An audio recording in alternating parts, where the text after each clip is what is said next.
Hello student, good evening. आज का जो टॉपिक है वो है रीडिंग के रिगार्डिंग। ठीक है, मैंने पहले भी वैसे रीडिंग की वीडियो बनाई हुई है, उसमें मैंने आपको बताया कि आपने रीडिंग को कैसे सॉल्व करना है। जो मैं आज आपको वीडियो बना रही हूँ, मैं उस रिगार्डिंग बना रही हूँ कि आपको पता लगे कि आपका स्कोर कैसे, किस में ज़्यादा है, मैं आपको किस चीज़ में ध्यान देना है, और अगर आपको कोई प्रॉब्लम भी आ रही है तो आपको वो क्लियर हो जाएगी। ठीक है, अब मैं आपको बताती हूँ। जो रीडिंग के पार्ट्स होते हैं उसके अपने पार्ट्स होते हैं, 5 पार्ट्स होते हैं। ठीक है, वो है fill in the blanks, multiple choice, reorder paragraphs, fill in the blanks and multiple choice. इसके अलावा 4 पार्ट्स ऐसे हैं जिसमें आपको स्कोर रीडिंग में मिलता है। वो है स्पीकिंग में रीड अलाउड, राइटिंग में समराइज रिटन टेक्स्ट, लिसनिंग में highlight correct summary and highlight incorrect words में आपको रीडिंग में स्कोर मिलता है। ठीक है, सबसे जो बेनिफिशियल पार्ट्स हैं जो आपको रीडिंग में ज़्यादा स्कोर देते हैं वो है रीड अलाउड, और वो दूसरा है हाईलाइट इनकरेक्ट वर्ड्स।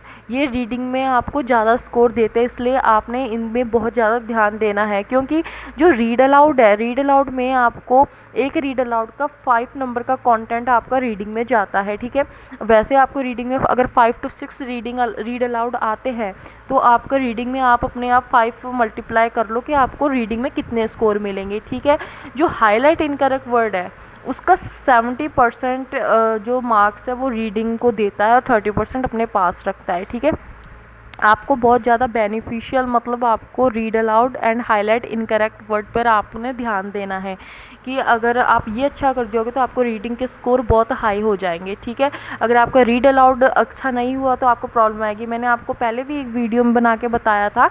जो रीड अलाउड में आपने किस चीज़ में ध्यान देना है, एक तो अपने आपने टोन में ध्यान देना है, जो आपकी है ना मतलब टोन अच्छा, मतलब एक टोन में जाए तो मतलब आपके रीडिंग के स्कोर, रीड अलाउड के स्कोर अच्छे आते हैं। दूसरा चीज़ ये ध्यान देना है, फर्स्ट ऑफ ऑल आपने अपने वर्ड्स पर ध्यान देना है कि अगर ग्रीन वर्ड आता है तो बहुत ज़्यादा बेनिफिशियल, ग्रीन वर्ड का भी आपको रीड अलाउड में नंबर अच्छे मिलते हैं, येलो का भी मिल जाएगा। अगर रेड, अगर आपको प्रोनाउंसिएशन में प्रॉब्लम आती है, अगर वो वर्ड रेड हुआ तो आपको बहुत कम मतलब स्कोर मिलते ही नहीं है।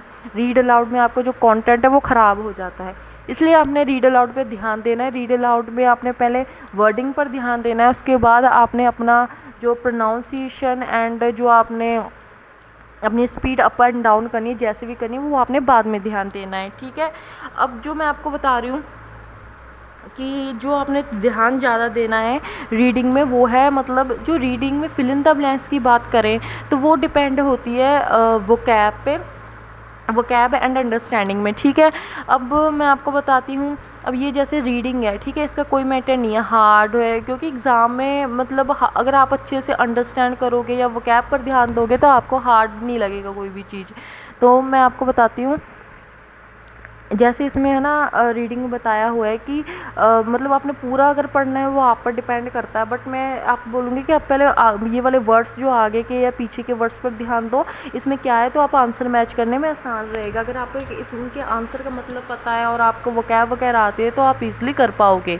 तो यहाँ क्या बताया हुआ है, रिसर्च सीक टू, रिसर्च किस बात में मतलब सीक मतलब किस चीज़ का मतलब क्या मांग रहा है। ठीक है, तो यहाँ क्या मांग रहा है, प्लान मांग रहा है, सेंट मांग रहा है, मतलब आंसर मांग रहा है, तो यहाँ आंसर आएगा seek to answer how they learn.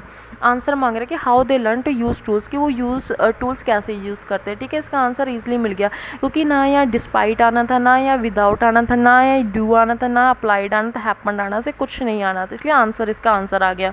अब जो सेकेंड आंसर है वो है विद फाइंड्स, मतलब क्या फाइंड करने के लिए वो क्या कर रहा है, वो डिस्पाइट कर रहा है। नो विदाउट ये भी नहीं आएगा, ये तो हटा ही दो। ड्यू नो, अप्लाइड, अप्लाइड आएगा यहाँ, क्योंकि happened no, sent no, plan no.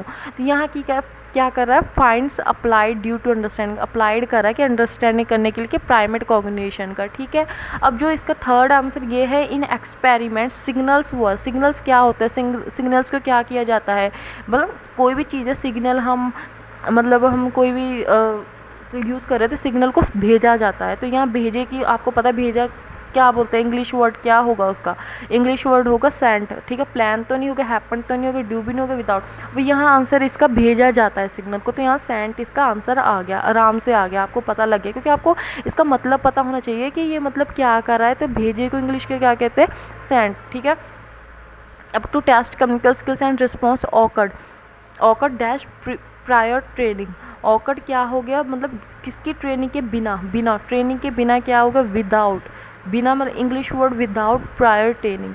तो मतलब ये जो छोटे छोटे है ना, मतलब अंडरस्टैंडिंग है और जो वोकैब पर अगर आप ध्यान दोगे, आपकी जो रीडिंग है बहुत अच्छे से होगी और आप जल्दी से रीडिंग को ईजिली क्लियर कर पाओगे। अब इसका आंसर चेक करते हैं कि सही है या नहीं। अब देखो ये इसके आंसर भी सारे करेक्ट है, क्योंकि मैंने क्या किया, वोकैब एंड अंडरस्टैंडिंग पर ध्यान दिया, ठीक है। अब आपने मतलब किस चीज़ पर मतलब ध्यान देना है, अगर आपने रीडिंग अच्छे से करनी है तो आपने क्या करना है, यहाँ मोर पर जाकर वोकैब बुक्स ओपन करनी है, और जो पीटी के मतलब बेसिक वोकैब है ना, आपने ये वाला करना है। मैं नहीं, आपको रेकमेंड ये नहीं करूँगी कि आप एडवांस करो, आप बेसिक ही कर लो, तो आपको मतलब अच्छा, मतलब आपको पता लग जाएगा सारे वर्ड्स जो है ना, इनकी सारी आपने है ना ट्रांसलेट करनी है इंग्लिश की, इसका मतलब क्या है, तो वो आपको ना इजी से अंडरस्टैंड हो जाएगा कि आप है ना अच्छे से मतलब रीडिंग कर पाओगे। क्योंकि जो ज़्यादा मेन नंबर है ना, ये फिल इन द ब्लैंक्स में से मतलब भी आते हैं। अगर आपकी फिल इन द ब्लैंक्स अच्छी जाएगी तो आपके राइटिंग के भी स्कोर हाई जाएंगे, ठीक है। अगर आपने फिल इन द ब्लैंक्स मतलब अच्छे से नहीं की तो आपके राइटिंग के स्कोर भी कम हो जाएंगे। ये जो बेसिक सी चीज़ें हैं रीडिंग में, आपने ना ध्यान देना है कि आपको मतलब रीडिंग में इजी लगे, है ना, तो आपको कोई प्रॉब्लम ना आए। आज का मेरा टॉपिक बस रीडिंग का था कि आप अगर ऐसे मतलब अपने पर रीडिंग पर ध्यान दोगे तो आपको इजी भी लगेगी। सबसे पहले आपने वोकैब एंड उसका मतलब समझना है। अगर कोई हार्ड वर्ड लगता है, आपको उसका मतलब नहीं पता, आप गूगल पर सर्च करो उसी टाइम, क्योंकि बहुत सारी रीडिंग्स और वर्ड्स है ना एपी एग्ज़ाम में मतलब मैच मतलब होते हैं। मैंने आपको पहले वीडियोस में भी रेकमेंड किया है कि आप एपी ऐप यूज़ करो, आपके कई वर्ड्स, आपके कोई डिफरेंट वर्ड्स ना आपको एग्ज़ाम में भी आएगा। अगर आप इसमें सॉल्व करोगे तो आपको बहुत अंडरस्टैंडिंग होगी, कि आपको इजी भी लगेगा कि हाँ आपको पता है, ठीक है। अगर आप कोई भी ऐप से कर रहे हो, मैं आपको रेकमेंड नहीं कर रही कि आप एपी से करो। आप जो भी हार्ड वर्ड लगता है ना, उसको गूगल में आप ट्रांसलेट करो, इसका मतलब क्या है। तो ज़्यादातर रीडिंग में जो है ना मैचिंग वर्ड्स ही आते हैं, क्योंकि हर जो पार्ट्स होते हैं हर रीडिंग के है ना सॉल्व करते तो कोई ना कोई मैच कर ही जाता है, ठीक है। तो आपने ये चीज़ का ध्यान देना है। आपने रीड अलाउड में भी ध्यान देना है, क्योंकि रीडिंग को स्कोर लगते हैं। बस आज का टॉपिक यही था रीडिंग का। आगे मैं अलग वीडियो लेकर आऊँगी और किसी टॉपिक पर, आप रेकमेंड भी कर सकते हो मैं किस टॉपिक पर लेकर आऊँ। और प्लीज़ सब्सक्राइब करना, मेरे चैनल को फॉलो करना, लाइक करना, शेयर करना, आगे और किसी को भी हेल्प हो। Thank you.